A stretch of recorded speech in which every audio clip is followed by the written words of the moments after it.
She was brilliant, kind, a rising star in the world of dentistry. Her future was bright, her family proud, and her dreams within reach. But one final meeting with the man she once loved would change everything. This is the story of Dr. Pretty Reddy, a woman whose life was stolen by obsession, manipulation, and a darkness no one saw coming.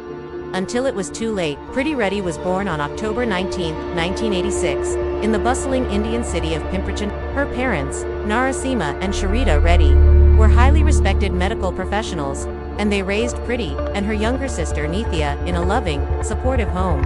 The two sisters were inseparable, sharing everything from secrets to dreams. In 1996, the Reddy family moved to Australia, settling in a peaceful Sydney suburb. Pretty thrived in this new environment, excelling in school, making friends easily, and developing a strong desire to help others. Inspired by her parents, Pretty decided to pursue a career in healthcare. After finishing high school in Australia, she made a bold decision to return to India and study dentistry in New Delhi. Her parents supported her completely. By 2019, Pretty had completed her degree and returned to Sydney, working at several prestigious dental clinics, while continuing to refine her skills. She had dreams of opening her own clinic in Melbourne, and with her intelligence, dedication, and compassion, those dreams were well within reach. But what no one knew was that behind her professional success, she was hiding years of emotional pain.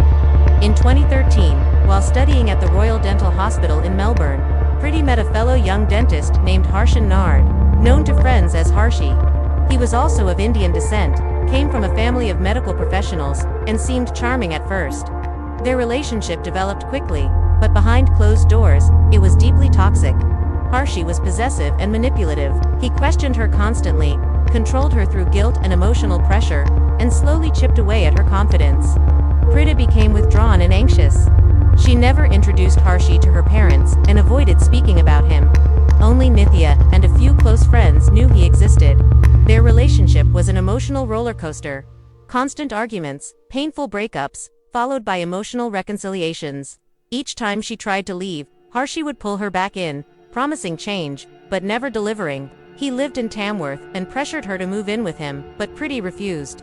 Her career, her family, her independence. She wasn't willing to give those up. And yet, she struggled to cut him off completely.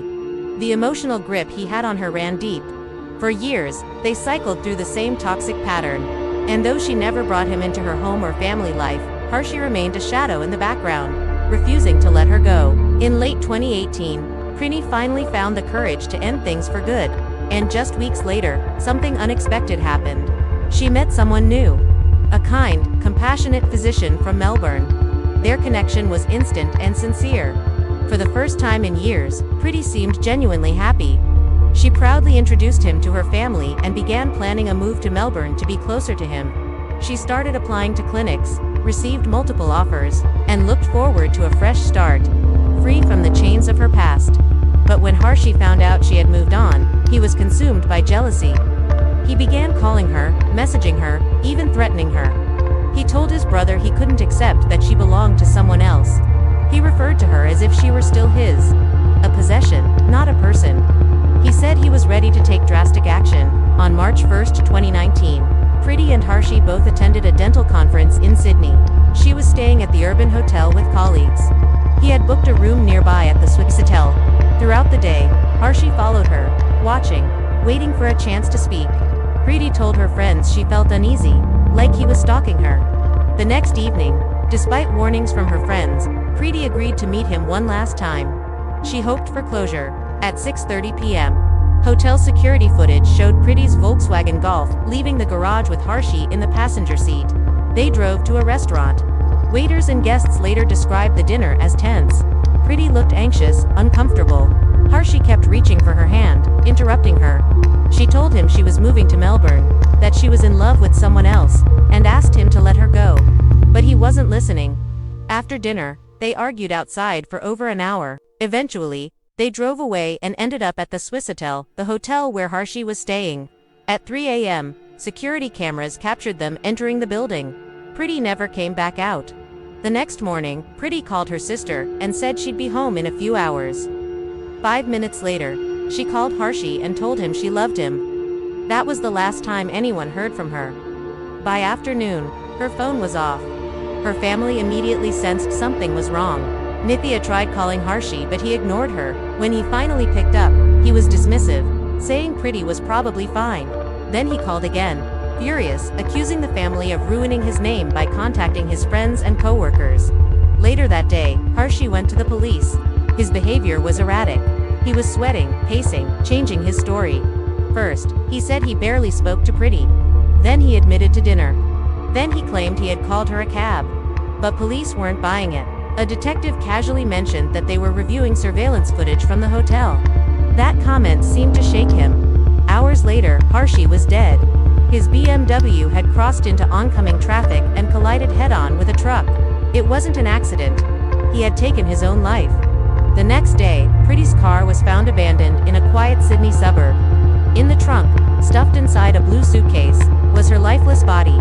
She had been stabbed 11 times, mostly in the neck and back. A forensic sweep of Harshi's hotel room revealed faint traces of blood in the bathroom. Investigators believe she had stepped away to call her new partner, and that Harshi, hearing the call, snapped. After killing her, he cleaned up, extended his stay, had breakfast, and went shopping for cleaning supplies and a suitcase. Then he packed her body into the trunk of her own car and abandoned it. Believing he had covered every trace, he drove off, unaware that surveillance footage from nearly every location would soon expose his crime. As evidence mounted, it became clear this was not a crime of passion. It was cold, calculated murder. Priti's family was devastated, but they refused to let her death be in vain.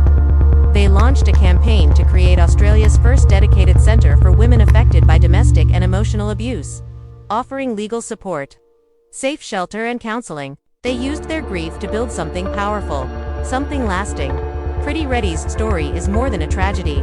It's a reminder that emotional abuse can be just as dangerous as physical violence, that silence can be deadly, and that even the strongest people can be caught in a cycle of control.